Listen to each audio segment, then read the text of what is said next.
नमस्कार दोस्तों, जय जोहार। मैं कौशल तिवारी और बिहनिया संझा में आपका स्वागत है। जैसे जैसे मतदान की तारीख नजदीक आते जा रही है, राजनीतिक हमले एक दूसरे के खिलाफ तेज होने लगे।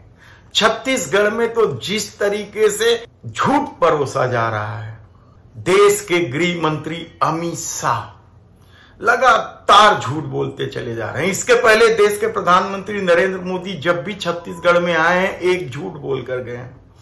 अब क्या अमित शाह मोदी से मुकाबला कर रहे हैं? ये सवाल बड़ा बेमानी मान सकते हैं आप, लेकिन जिस तरीके से अमित शाह ने आईआईटी और दूसरे संस्थाओं को लेकर जिस तरीके से झूठ बोला, वह भी इन दिनों खूब वायरल हो रहा है। NEET, NIT, IIT, IIIT, IIM, AIIMS और लाइवलीहुड कॉलेज देश में सबसे पहले बनाने का काम भारतीय जनता पार्टी ने किया। उनके द्वारा भ्रष्टाचारियों को उल्टा लटका देने की बात भी छत्तीसगढ़ में खूब गूंज रही है।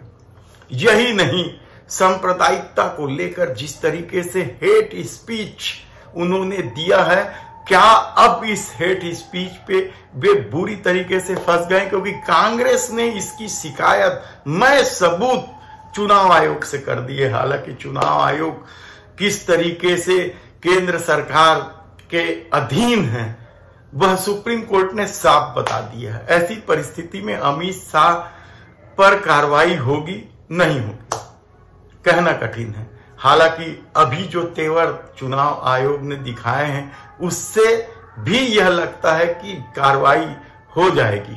ऐसी परिस्थिति में जब छत्तीसगढ़ में विधानसभा के चुनाव, भारतीय जनता पार्टी यहां साजा विधानसभा और कवर्धा विधानसभा को लेकर जिस तरीके से हिंदुत्व को बढ़ावा देने की कोशिश कर रही है। हेमंत बिस्वा शर्मा कल ही आए थे कवर्धा नामांकन भरवाने के लिए, उन्होंने भारतीय जनता पार्टी के प्रत्याशी से।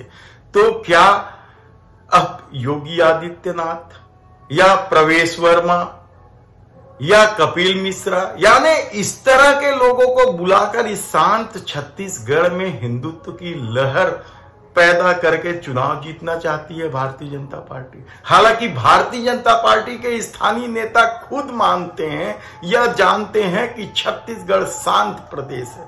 यहां जियो और जीने दो की संस्कृति को लोगों ने आत्मसात किया है। यहां सांप्रदायिकता अब तक छू नहीं पाई है। लेकिन उसके बाद भी यदि गुजरात के नेता या उत्तर प्रदेश के नेता या असम के नेता आकर यहां सांप्रदायिकता का हलचल पैदा करके चुनाव जीतने की कोशिश कर रहे हैं, तो वह कितना सफल होगा, कहना कठिन है। लेकिन सबसे बड़ी बात तो यही है कि छत्तीसगढ़ियावाद में इस तरह के मारकाट, उल्टा लटकाने या तू तड़ाक के लिए कहीं जगह नहीं है।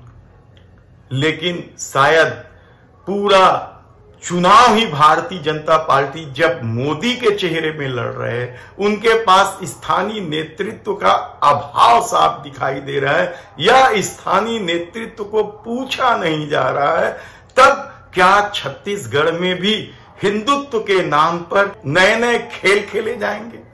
देखना होगा। लेकिन सबसे बड़ा सवाल तो यही है कि क्या अमित शाह हेट स्पीच देकर बुरी तरीके से, और कांग्रेस ने जिस तरीके से अब इस पर प्रहार करना शुरू कर दिया है, उससे भारतीय जनता पार्टी के स्थानीय नेताओं को भी क्या दिक्कत होगी, देखना होगा। धन्यवाद।